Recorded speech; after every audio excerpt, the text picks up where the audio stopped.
So I started doing research a number of years ago, initially as a trainee. I was very fortunate that I had people I worked with who were supportive of me at that point.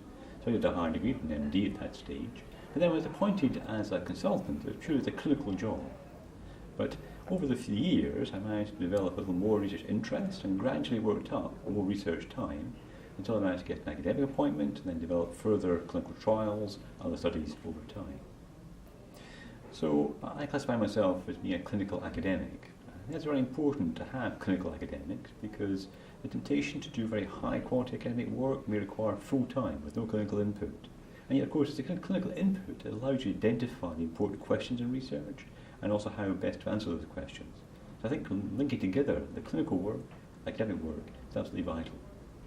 The NHR was set up just over 10 years ago, and I'm a great fan of the NHR because they have focused on clinical research. And prior to that, it was quite a hard thing to get funding to do high quality research in. Not impossible, but hard. So that focus has allowed us now, through the various programs NHR offer, is to give a whole full range of options for developing studies from very early to late, implementation, evaluation. So the NHR allows you, gives you a pathway, a clear pathway to deliver high quality research in a clinical setting.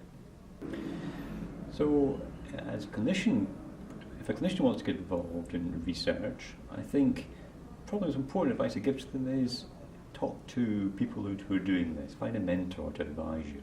The pathways to research are many and varied, and you're going to find what will work for you. There's no single pathway to follow. And you find somebody in your specialty, or in other specialties as well, who can advise you, that's going to be very helpful indeed to you.